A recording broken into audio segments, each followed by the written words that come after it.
Okay, it's preparing to live stream, so let's just give it a couple of seconds to complete the connection here.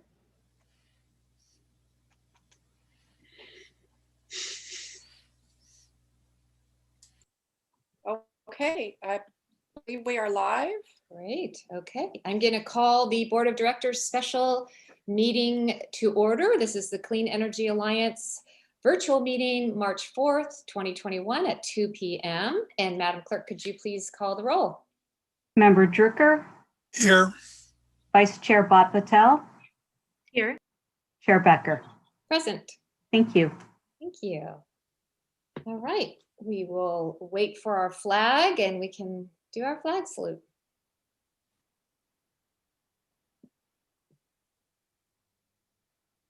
Great. Okay, I'm going to go ahead and lead it since we are virtual. Hand over your heart. Ready, begin. I pledge allegiance to the flag of the United States of America and to the republic for which it stands, one nation, under God, indivisible, with liberty and justice for all. All right. Thank you for that flag. It's a nice touch. Right. Do we have any board member comments or announcements? Okay. Do we have any presentations? I don't believe we do. And public comment, I know we do on the item, but do we have any public comment for something not on the agenda? We have no public comments. Okay, thank you. All right, that moves us to item 1, new business. Adopt resolution establishing initial Clean Energy Alliance rates and power supply options. I will hand this over to Madam CEO. Thank you, Chair Becker, and I will share my screen for the presentation for the board and the community. So can you confirm, are you seeing the presentation? Yes, we are. Oh, and it just paused, so I've got to restart it.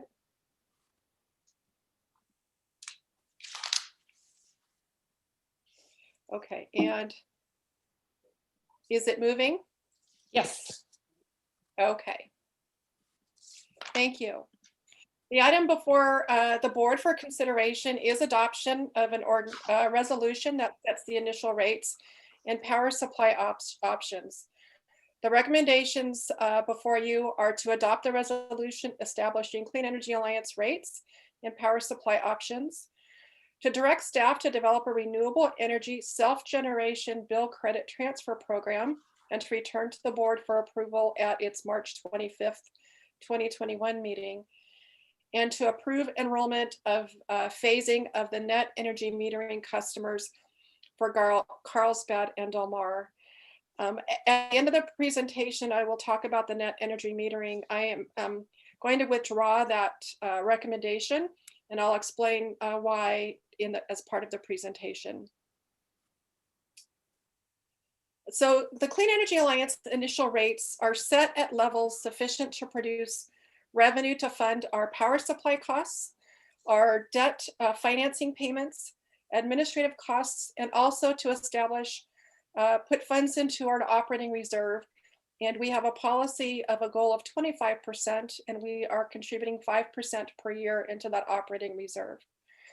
The rate schedules that have been proposed mirror those of SDG&E for ease in customer understanding and bill comparison purposes. So it provides for the ability to provide an apples to apples comparison between Clean Energy Alliance costs and SDG&E costs. And we use the same time of use periods and the definitions of summer and winter rates as SDG&E. And the JPA agreement does establish a target or a goal to provide a 2% savings on generation costs as compared to SDG&E. The initial rates for the residential customers for Schedule DR, the proposed Clean Energy Alliance per kilowatt hour rate for electricity is 12.6 cents per kilowatt hour as compared in the summer, and 4.6 cents in the winter, as compared to SDG&E's comparable rate for per kilowatt hour rate for electricity of 16.9 cents per kilowatt hour in summer and 8.6 cents in winter. So our rates for the actual electrons in summer are 25.5% lower on average, and in winter, 46.9%. That rate savings becomes diminished for our customers due to the power charge indifference adjustment, also called PCIA or exit fees, that SDG&E charges to CCA customers when they leave their service. The purpose of this fee that SDG&E charges is to reimburse SDG&E for losses they incur in liquidating energy supply contracts that have been entered into on behalf of the Clean Energy Alliance customers. So SDG&E has made contracts and commitments assuming they would be serving the customers in Carlsbad and Del Mar, and also made the same assumption for customers in Solana Beach when they formed Solana Energy Alliance. They now have these contracts without customers, and they need to be liquidated in the open market. And that results, by their calculations, in a net loss that must now be made up for through the exit fees or power charge and difference adjustment. The theory is that the indifference in the power charge and difference adjustment is that the remaining SDG&E customers should be left indifferent to a customer's choice to enroll with a CCA. So they shouldn't be negatively impacted by paying higher rates due to a customer moving over to a CCA. The exit fees are charged monthly to customers on a per kilowatt hour basis based on the energy they use each month. And the charge is a line item on the SDG&E bill. The exit fees are last for as long as there are contracts within the portfolio for the benefit of what would have been the benefit of those customers. And it's estimated that it's about 10 years before we really start seeing a significant decrease in those fees. And we have a chart to show that. When customers depart, they're assigned a vintage based on when they began the CCA service. So Solana Energy Alliance customers, because they've left service in June 2018, are in a different vintage than the Carlsbad and Del Mar customers who leave in 2020 will be. So that the PCIA rate is set annually by SDG&E. And for 2021, Carlsbad and Del Mar's 2020 vintage per kilowatt hour rate that will be charged by SDG&E is 3.769 cents per kilowatt hour. And the rate for Solana Beach's customers, Solana Energy Alliance existing customers in the 2017 vintage is 4.3 cents per kilowatt hour. So as I mentioned, the PCIA rates are grouped into vintages. And this chart just demonstrates for 2021 what the rate is for the various vintages. So on the far left is the 2009 vintage. So for customers who departed during the end of 2009 and beginning of 2010 are in this 2009 vintage. And you can see that their PCIA is 1.5 cents per kilowatt hour, significantly less than the PCIA that is in effect for customers starting in 2012 through 2019. And this is kind of where you start seeing the drop off, the real reduction in that fee after about 10 years. So we expect our customers to be impacted, in the same rate, I guess, until we start seeing those contracts roll off. So we'll be dealing with it and struggling with it for the next several years. So translating our proposed rates into a comparable bill, this is a bill for residential customers that are on schedule DR and within the 2020 PCIA, so the new Carlsbad and Del Mar customers. And it calculates the generation costs based on average per kilowatt hour usage on a monthly bill.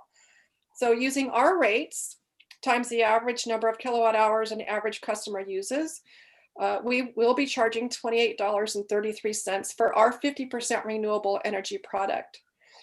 Using SDG&E's current rates for that same amount of electricity usage, they would be paying SDG&E $43.06 for their 39% renewable energy product. And that was based on their 2019 power content label. So on a strictly generation basis, our costs are 34.2% lower. And this is the revenue that we collect, that Clean Energy Alliance collects. On top of that, then CEA customers are going to pay SDG&E their PCIA and franchise fees, which equates to $13.77. So total generation related costs for an average month for a CEA customer is $42.10. And this is for our customers in Carlsbad and Del Mar in the 2020 vintage. And for that same amount of electricity, they would have paid SDG&E $43.06, saving 2.2%. When we add on the SDG&E delivery charges, which are the same, irrespective of whether the customer is a Clean Energy Alliance customer or SDG&E customer, the total average bill is $109.10 with CEA and $110.06 for SDG&E, or a savings of 0.9%. Using the same number of average kilowatt hours for Solana Beach customers in the 2017 vintage, the generation costs are the same. The difference is in the PCIA because the per kilowatt hour rate for the 2017 PCIA vintage is different. It's about $2 a month on average higher for this year for those customers in that vintage. So when we compare the generation related costs, it's about $1.05 higher in being a CEA customer for the 50% renewable, or it translates to a 2.4% premium. And on a total bill basis, it translates to a 0.9% premium as compared to SDG&E. And again, that's using the rates as proposed for CEA's 50% renewable energy portfolio. Barb, would this be a good time to ask a question on that, or should I Sure. I'm happy to entertain questions. Well, I just know that there's probably people out there wondering why Solana Beach's vintage would be more expensive. And I did hear you say for the year. So I wonder if you can clarify that. Would it be more expensive every year? Is this going to be or do we know? That's a great question. So when SDG&E calculated the PCIA charges for 2021, the vintages, and actually let me go back to this chart. So for vintages between 2019 and back, there are two components to their PCIA rate. There's the rate to collect the difference in the liquidation of contracts for the current year. There was also an additional fee added in 2021 due to an under collection that SDG&E incurred during calendar year 2020 related to the collection of PCIA and the liquidation of those contracts. And so in order to make up that under collection, there's a supplemental charge in the exit fees for vintage 2019 and going back that is not part of the 2020. For the next calendar year, SDG&E is going to reevaluate again each vintage and the results of their the collections as compared to the costs. And I would expect that the 2020 vintage will be in alignment with all of the others, just as you see, all of these vintages are paying pretty much the same PCIA, irregardless of the vintage, until they get to be about 9 and 10 years, old. And so this vintage, the 2020 vintage, will be more in line with the other. Does that answer your question, Chair Becker? Yeah, I think it does at this point. So thank you for that.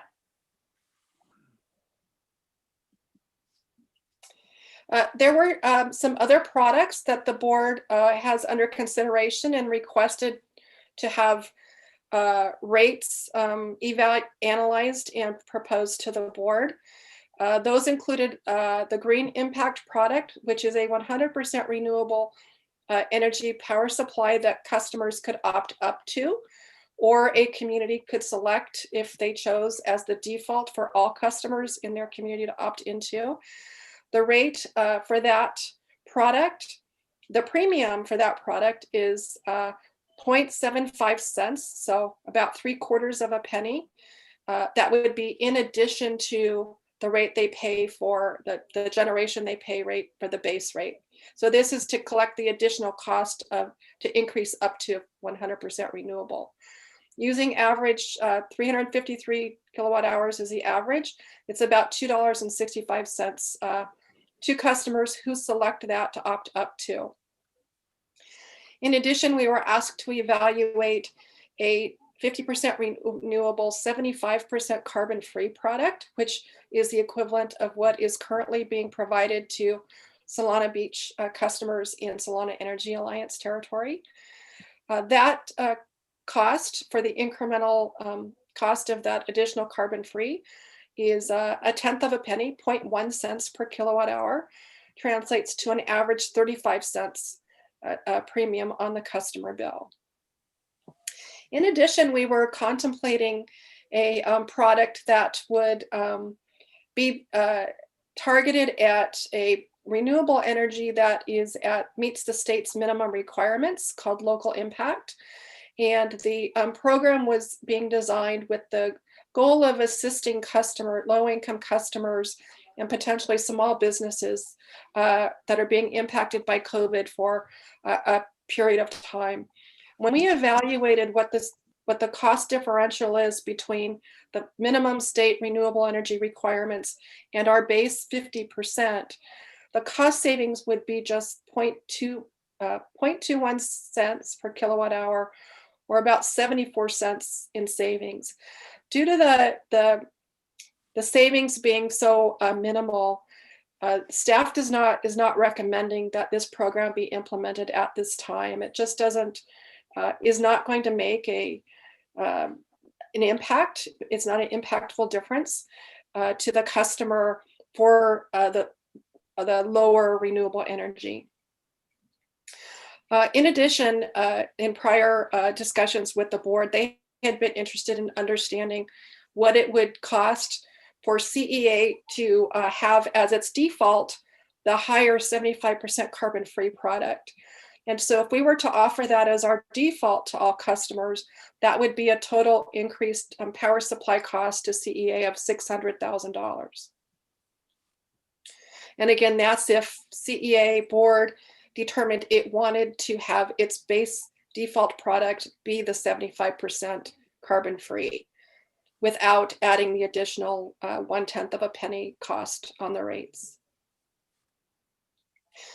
So we also wanted to provide to the board the results of the proposed rates, how that translates to revenues, and what are as compared to our operating expenses, and what the net results look like. So the revenue line is calculated based on the proposed rates at the 50% renewable energy product, and it assumes a 10% opt-out rate for Carlsbad and Del Mar. And we did add an additional opt-out assumption for Solana Beach in the event that customers decide not to move forward. And then we have our cash from financing from our JP Morgan, the initial loan, and then the Calpine loan and the $5 million from JP Morgan. And that's where we come to our available funds to fund operations. This line is our operating expenses. It includes our power supply costs as well as admin. Brings us to our operating margin. From that, we deduct our interest and principal on financing costs. And that gets us to our operating margin less financing. So we have, with the proposed rates, our results operating margin less financing still is positive. And then we deduct from there deposits that were required to be made in 2021, as well as our annual 5% reserve contribution. And so the results of that is that each year we have positive net surplus results with the rates that are being as proposed with the assumptions that were just outlined. So on a cumulative basis, by the end of 2025, our operating reserve will have accumulated $10.5 million, assuming our assumptions are correct. And we would have a cumulative net surplus of almost the same $10.48 million. So are there any questions on that before I move forward? Okay. Well, just one quickly. So you're saying that we would have enough surplus in the budget to absorb that $600,000 cost for if we all decided to do the default product, 50% renewable, 75% carbon free. Yeah, so if we look at fiscal year 21-22, which is the year where we have a full year of serving customers, our cumulative net surplus, which is over and above paying all of our operating costs and setting aside our reserve, we have an additional $2.4 million, which could be used for that additional $600,000. And that amount would go down each year because each year the JPA establishes that each year we will be increasing our renewable energy. So the first year is 50%, the next year will be about 54%, because we're trying to achieve a goal of 100%. So the amount of carbon free that we would need to buy to achieve 75% goes down each year. So that cost goes down incrementally. But yes, there would be, if the board were to determine that is what it wanted to do, there would be sufficient net surplus available to cover that. Thank you. I had a question on that. If you could go back, Barbara. Yes. The net surplus deficit line, Yes. what is the 1.987? What number does that include? How is that calculated?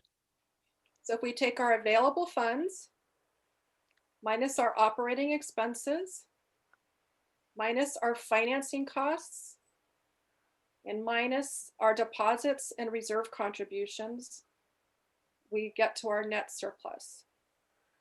And then the cumulative net surplus, where does that number come from? That takes the $23,640 from the prior year, plus the new net surplus to get to Okay. 2.1. And then in the following year, we add the 451 to get to the 2.4. Okay, got it. Thank you. You're welcome.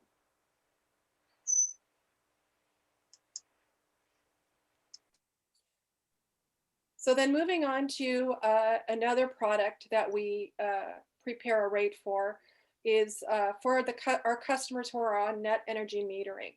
So customers that have a system such as, typically it's rooftop solar. Those customers would be enrolled in our personal impact program. And each year, net energy metering customers who have excess generation, so over a 12-month period, the energy generated by their solar system is tracked every month over a 12-month period. And we look at what is the total kilowatt hours generated over those 12 months by that customer's system as compared to what did they use every month over that same 12 months. And if their system generated more power than they've used, then that net generation, the customer would be eligible for net surplus compensation. SDG&E's rates for net surplus compensation during calendar year 2020 ranged from just under 1.4 cents per kilowatt hour to a high of 4.5 cents per kilowatt hour. So SDG&E's net surplus compensation rate changes from month to month. And this represents what the low and what the high was. The Solana Energy Alliance's current net surplus compensation is 6 cents per kilowatt hour. And we have proposed in our rate schedule to offer that same rate to all of Clean Energy Alliance customers. So net energy metering customers, should the board choose to offer that, would be eligible for a 6 cents per kilowatt hour net surplus compensation. And that rate would then result in our net surplus compensation being higher than SDG&E's comparable rate and would be a benefit to net energy metering customers who enroll with Clean Energy Alliance. And this is proposed in our rate schedule. Now turning to our power supply product offerings, we are recommending that the Clean Impact, which is the minimum 50% renewable energy default that will be increasing to achieve the 100% by 2035. Clean Impact, we're going to call it Clean Impact 75, which is the 50% renewable, 75% carbon-free energy option, which member agencies could select as the default for their communities. And it wouldn't be available for individual customers to opt up to, but customers who are enrolled in it, if there's a member agency that does select that as their default, if they have customers within their communities who prefer to be in the 50% renewable and save that 35 cents per month, then they could opt down to the Clean Impact renewable, 50% renewable. And then the Green Impact, 100% renewable. So we're not recommending the local impact product to be adopted by the board.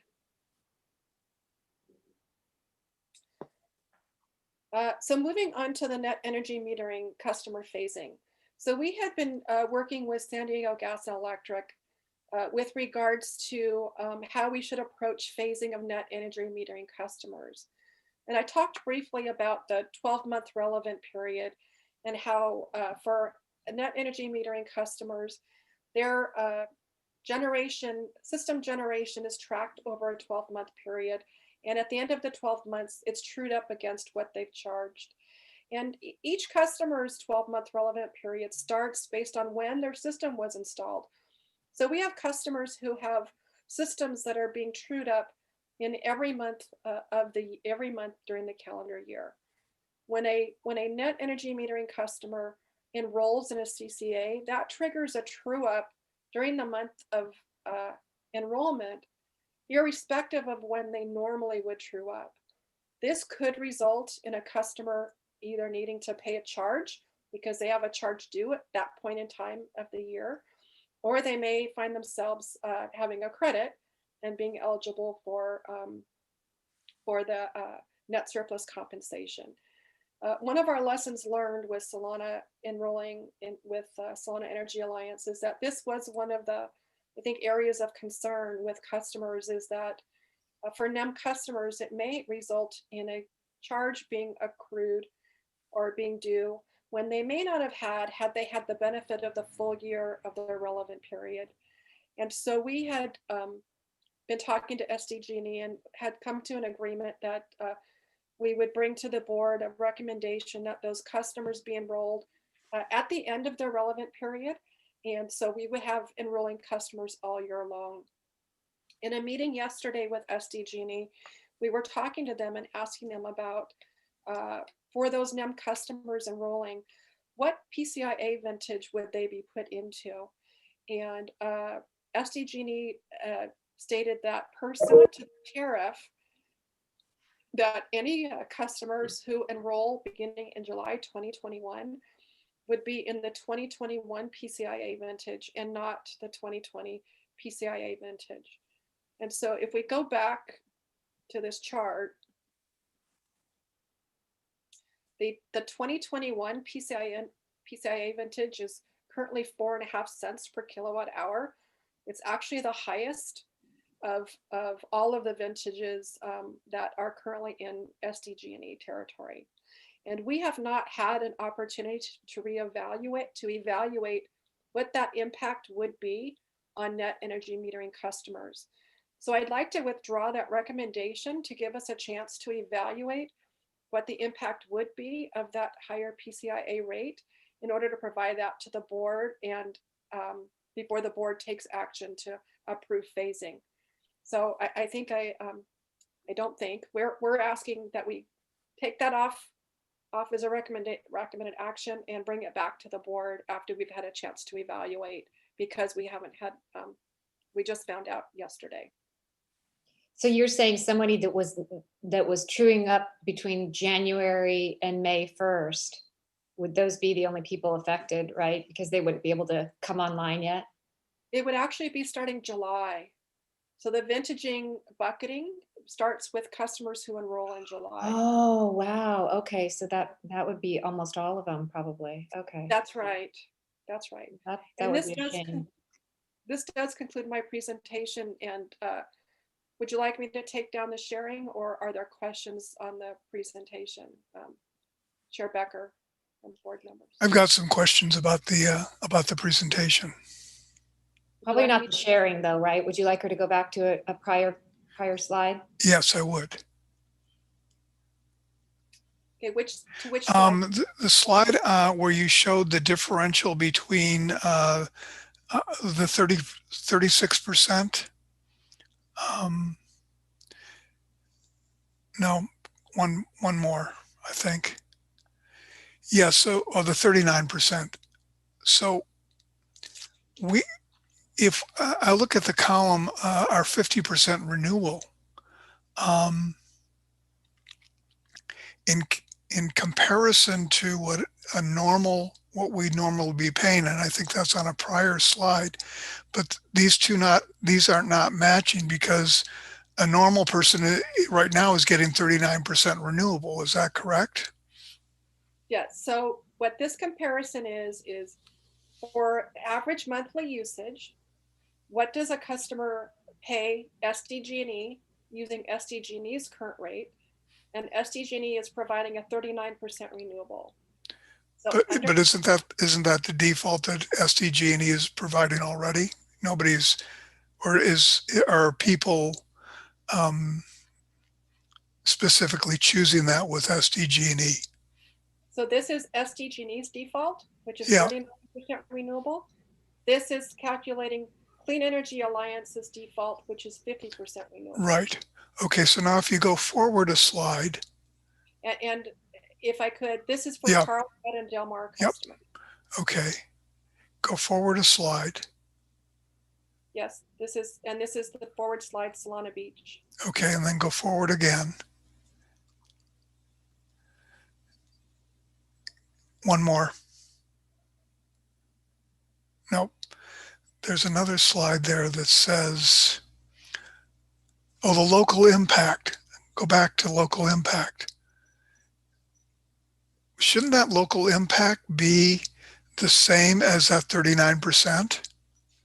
No, this is what the savings would be based on what the cost differential for Clean Energy Alliance if it was only providing a state minimum RPS, which is 36%.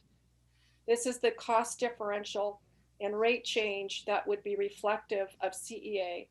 It's not, it has nothing to do with SDG&E's rates. This 39, this is SDG&E's rate. Okay. Not Clean Energy Alliance's rate. So go forward a slide again. I guess the question is, and go back a slide, sorry. The 111 cents, what would that be That's if you go probably not the forward? one that's Solana Beach. You probably want to go back. Yeah, I'm sorry, go back one slide. The 109.10, what would that be equivalent on if you go forward two slides? So if we had a customer, if we implemented local impact, Right. and we had a customer that enrolled in it, their monthly bill would be $109.10 minus 74 cents. Okay. So $108.36. Okay. But yeah, so it's the determination is because we're 50% renewable and we're already lower than SDG&E, the person is going to still make out quite well. That's correct. All customers are going to realize in this particular rate schedule will realize that savings. Great. And all of the rate schedules have been established so that when we do the generation rate comparison, it's a 2.2% savings for the 2020 PCIA vintage. Yep, got it. Okay, thank you. Great. Any other questions on this before we go to public comment? Okay. Do we have a public comment? I know we had one email. We have no other public comments, just the email. Okay, great. Thank you. Okay, so it looks like there's a few different issues to decide. And do you want to take them one at a time? Board members, would that be easier? Yes, that would make sense. Yeah, so I guess the easiest one to go to is the net energy metering customer enrollment phasing. I would go ahead and move that we take that off the table, and we'll look a little bit more into that and figure that out for the next meeting. Would that be available for the 25th, March 25th meeting? That would be my goal, yes. To be Okay. able to bring it back to the And do we March. need a motion for that to agree? Yeah, just the direction of the chair would be fine. If it's concurred with the remainder of the board would be sufficient. Yeah, I think that makes sense. Okay, great. So we'll go ahead and do that. You know, I didn't hear you, Madam CEO, talk about the renewable energy self-generation bill credit. Thank you, Chair Becker. I did fail to speak about that. So in reviewing the customer base of Clean Energy Alliance and looking at the various rates and rate options that they are currently being served under, we did, it did come to our attention that we do have some accounts that are currently being served by SDG&E in a program called Renewable Energy Self-Generation Bill Credit Transfer Program. And what that is that's a program where if a governmental agency customer has a solar system or a small hydroelectric system, if they have credits that are being generated by that system that exceed the charges from that location, that they can then take the remaining credits and apply it for bills in other areas.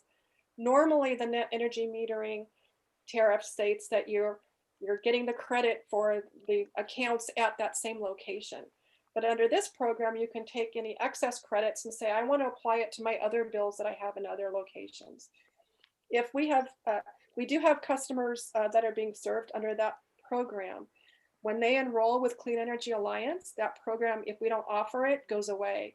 And so they, in essence, would lose the benefit of those credits that they currently have to apply to other bills. And so we recommend that the board direct that we prepare, develop a program that provides the same benefits that are currently being offered by SDG&E, so that customers that have that type of a system or that may have it in the future have the same benefit with Clean Energy Alliance that they would have with SDG&E. Yeah, I agree. That's really important to keep those clients. Yep. Those are clients we would like to keep. So I would go ahead and move staff recommendation on that item, that we develop a program. Great. Madam Clerk, could you call for the vote?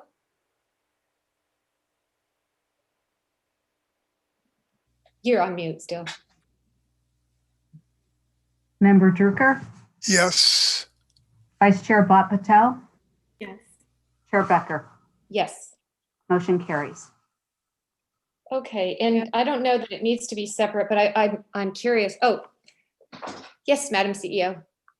Chair Becker, I did fail to introduce John DeLacy from Pacific Energy Advisors, and they provided all of the technical expertise and rate development for the rates that are before the board for consideration. So he is here and he is available should you have questions. So I just wanted to recognize the good work that they did in helping us to develop our rates, and that he's available for questions.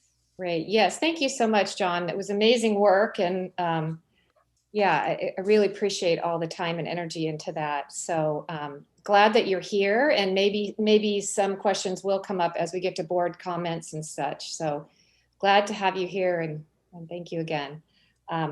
Okay, I would be interested in talking about, I guess the opt-down local what do we call it? Local impact program. So I do just want to make comments on that and just take that separately, just because I think that we can get that out of the way. And I do want to thank the staff for analyzing that program. I think I was one of the people that was pushing hard for that. And for that low renewable content program. So I do agree with staff that unfortunately it doesn't look like it's worthwhile. So I would be interested in, and I know that in the future we'll just keep our eyes open and we'll continue to analyze that, because I know that there's going to be we'll be able to craft a better program that's going to respond to our community needs. So I don't know if we need to make a separate motion, but I would be, it's my feeling that we do need to go ahead and let that program go at this time, and we'll come up with a better one later. I totally agree, Christy, that, at this point, it doesn't have doesn't have much of an impact. And so therefore we shouldn't be providing that, because we do provide the savings. Next year, when, the PCIA rate goes, or the exit fee goes up, we may need to relook at that. But I think this year we're in good shape. Great. Okay, good. So, why don't we go ahead and go, I'll take your comments on the actual products that we would offer and the rate schedule. Would someone like to kick us off? I'm really happy with what we're able to do. It's pretty amazing how we're able to buy energy so much cheaper than San Diego Gas and Electric. And in talking to Barbara, it's just all their overhead that we do not have. And so that makes it, that's wonderful. Obviously, the PCIA rate is going to have a huge impact, as we're seeing with Solana Beach. And we're just going to have to fight SDG&E on that rate as best we can. I guess the other thing is if, as we get more customers, we're able to spread that out amongst more customers, the impact. And I think, again, that will be helpful. Solana Beach, because you went ahead of us, you're going to be out of the PCI rate quicker than anybody else. So although it's probably it's still 8 years away before you'll see it. But you'll be out before Del Mar and Carlsbad, that's for sure. But, I'm real happy with the rates. I'm really happy that we're able to provide the 50% at a savings, which I think is everybody, my constituents, a lot of them have been asking, are we going to have a savings? And that's what they're looking for.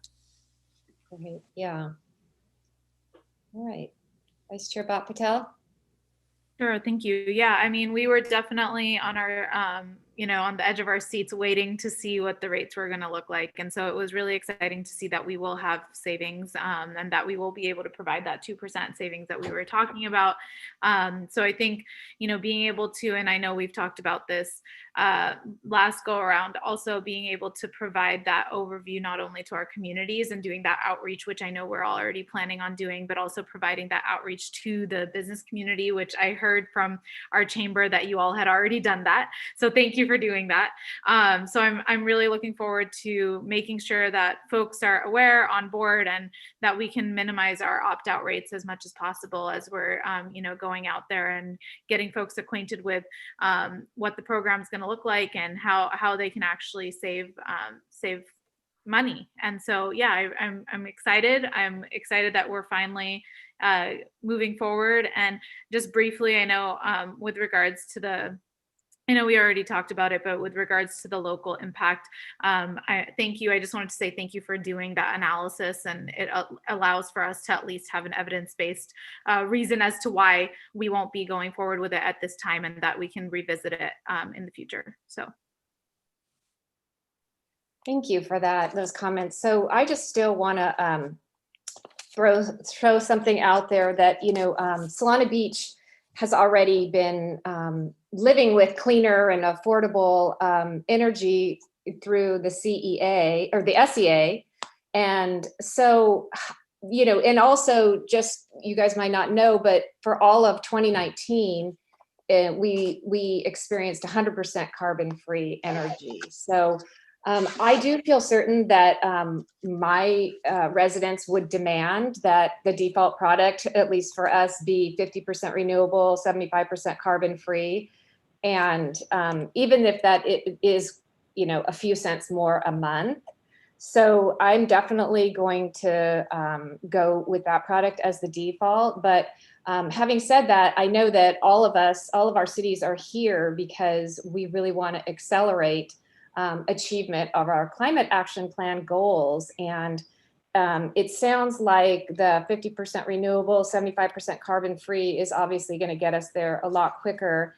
And I think we've heard from our staff and our CEO that, we could absorb that extra cost easily into our budget. So I would hope that you guys might be open to having all of our cities have that extra clean product. I think that what it can also do for us as we try to attract other cities is to have this little extra bonus for attracting others. We have a little bit cleaner energy product this way. We're trying to stand out.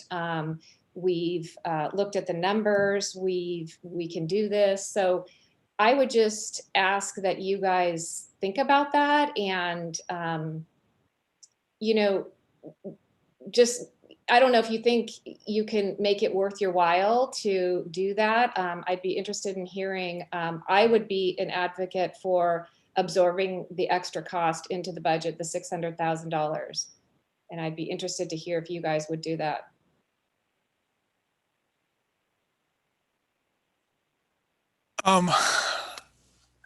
What I'm a little bit worried about is we have a summer like we did last year. And so where we're going to be in a position where we need to buy energy on a spot market that will peak because of the demands. And I'd like to make sure that before we run into reducing our reserves, that we have some history of what this is going to look like. This summer is going to be hot. We know that. And we know that the ISO has also demanded that everybody get ready for it. Yet, again, this is one of the concerns people have is are we as an energy company, we are going to provide it, but are we going to have to take a hit that is going to change rates in the future, or can we use reserves to ensure that we're not having to change our rates immensely next year and make sure our rates are changing specifically because of SDG&E charges, not because of failings that we've had. So I'm a little, I want to make sure that this jumps off successfully. And so I'd like to, I'd much rather be very conservative at this point.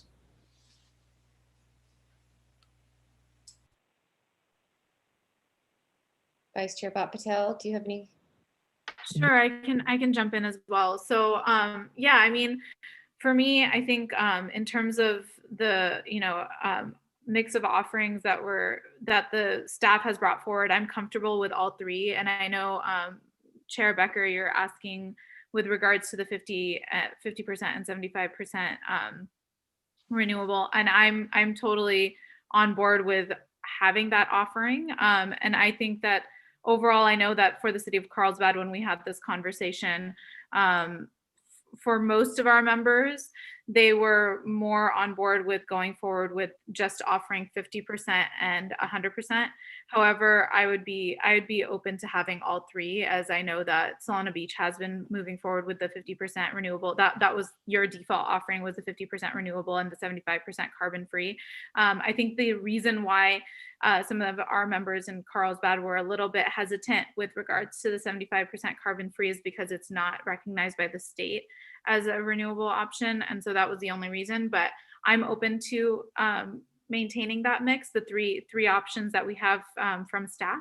So those are my thoughts right now. And I'm sure next week, I know it's coming before our entire council for us to figure out what Carlsbad's going to offer as their default option. So Okay, so just to be clear, so if you as Carlsbad choose 50% default product, you guys will not have the option to opt up to 50%, 75% carbon free.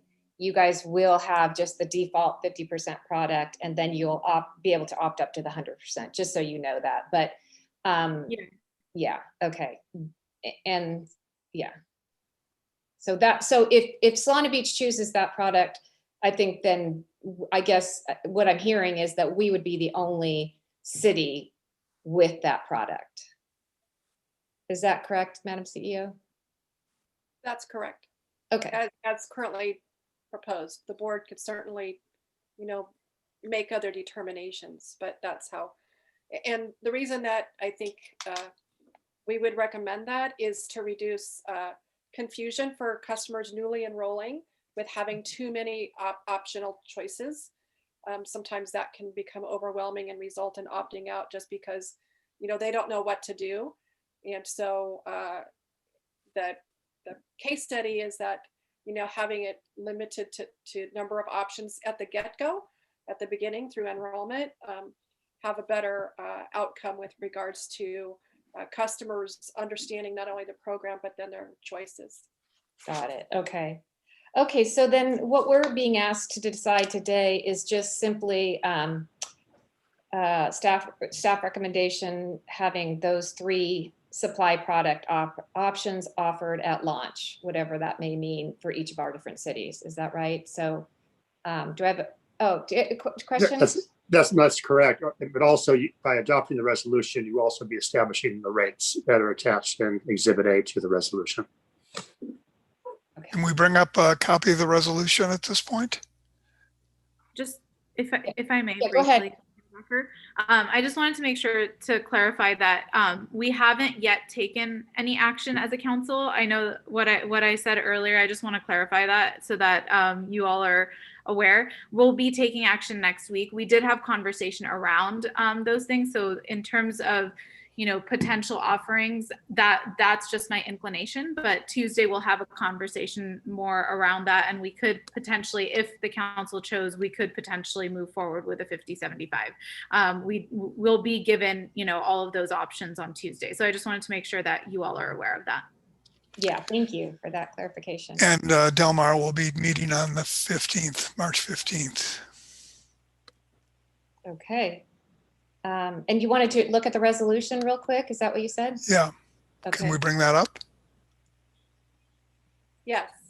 Let me share my screen and I can bring it. Okay, are you able to see it? Yes, so I would move a resolution of the Board of Directors of the Clean Energy Alliance establishing initial Clean Energy Alliance rates and power supply product offerings. Second. Great. Call for the vote. Somebody second? Yes, I heard. I thought I heard Vice Chair second. Okay, I missed it. Mhm. Member Drucker, Yes, Vice Chair Bhat Patel, Yes. Chair Becker. Yes. Motion carries. Great. Thank you. Wow. That was a major accomplishment. Okay. Yes. congratulations. Yes, it's great. We are on its way. We're on its way. Oh. Yes, Did you have some comments, Madam CEO? Yes, I just wanted to remind the board and the public that we have canceled our regular meeting of March the 18th, and our next meeting will be a special meeting on March the 25th. Okay, that one's a special meeting as well, huh? Isn't that our regular time now? It will be, just because there's a delay in adopting the change to the bylaws. We had to schedule the March meeting as a special meeting, but in April, the meeting will be called a regular meeting. Okay, and I want to let our vice chair know that it's virtually in Carlsbad, so get ready for the Pledge of Allegiance, okay? I will. Thanks. All right, then I guess we are adjourned, and I'll see you guys in a couple of weeks. Great. Good luck Great. with city councils. Thank you very much. All right, thank